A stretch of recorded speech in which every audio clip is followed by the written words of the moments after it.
GHMC zonal commissioner మమతపై బదిలీ వేటు పడింది. మమతను national institute of urban management director గా ప్రభుత్వం బదిలీ చేసింది. ఆమె స్థానంలో కూకట్పల్లి జోనల్ కమిషనర్ గా అభినవ్ ఐఏఎస్ నియమించారు. 2010 నుంచి మమత జీహెచ్ఎంసీలోనే పనిచేస్తున్నారు. మమత ప్రస్తుతం టీజీఓ అధ్యక్షురాలిగా కొనసాగుతున్నారు. అలాగే షేర్లింగంపల్లి జోనల్ కమిషనర్ శ్రీనివాస్ రెడ్డిని హ్యాండ్లూమ్ టెక్స్టైల్ అడిషనల్ డైరెక్టర్ గా నియమించారు.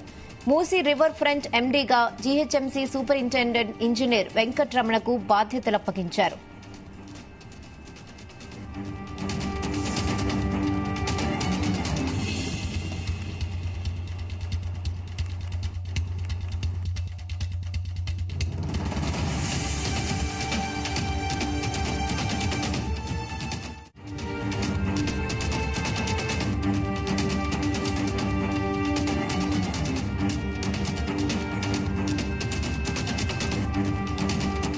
ఈ విషయంపై మరిన్ని అప్డేట్ శ్రీచరణ్ అందిస్తారు. శ్రీచరణ్,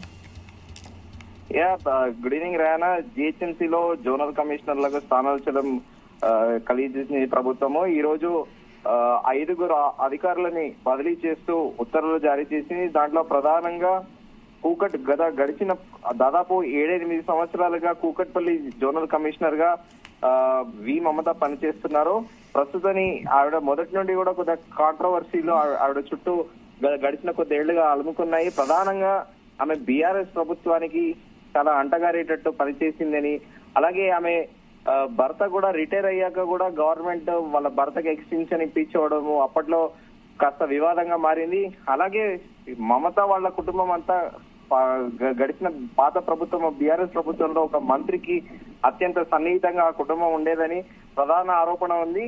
అయితే ఈమె పైన కూడా ఒక ప్రధానంగా ఏంటంటే డబ్బు ఆ కూకట్పల్లి కమిషనర్ జోనల్ కమిషనర్ గా చాలా మటుకు అవినీతికి పాల్పడ్డారని కూడా ఒక ఆమె పైన ఆరోపణలు ఉన్నాయి. అలా కాకుండా అంతేకాకుండా ఒక ప్రముఖ సినీ హీరో లింగంపల్లిలో 7 ఎకరాల భూమిని కూడా అక్కడ అధికారులు సీజ్ చేస్తే మళ్ళీ ఆ సీజ్ ని వాపస్ తీసుకొని ఒక ప్రముఖ సినీ హీరోకి ఆ 7 ఎకరాల భూమిని కట్టబెట్టడంలో కూడా ఈమె కీలక పాత్ర పోషించారని అప్పట్లో చాలా పెద్ద ఎత్తున వదంతులు వచ్చిన విషయం తెలిసిందే. అయితే ఏమైనప్పటికీ ఈమెకి గతంలో తెలంగాణ ఉద్యమంలో కూడా తెలంగాణ ఉద్యోగుల సంఘం ద్వారా రిప్రజెంట్ చేశారు. అలాగే అప్పటి మంత్రి శ్రీనివాస్ గౌడ్ కి అత్యంత నమ్మిన బంటుగా కూడా వ్యవహరించేవారు. కాస్త వివాదాలు మొదటి నుంచి కూడా మమత పైన వివాదాలు అనేటివి సహజంగానే వినిపిస్తున్నాయి. కానీ మనం ఊహించినట్టే ప్రభుత్వం రాగానే మమతని national institute of urban management director గా నియమించింది. అలాగే కూకట్పల్లి జోనల్ కమిషనర్ గా అభినవ్ ఐఏఎస్ ని నియమించింది. షేర్లింగంపల్లి జోనల్ కమిషనర్ గా స్నేహ జబరీష్ ని నియామకం చేసింది. అలాగే మూసీ రివర్ ఫ్రంట్ ఎండీగా జీహెచ్ఎంసీ సూపరింటెండెంట్ గా ఉన్న వెంకట్రమణని ప్రస్తుతానికి ఈ బదిలీలో భాగంగా ప్రభుత్వం నియమిస్తూ ఉత్తర్వులు జారీ చేసింది. రానా.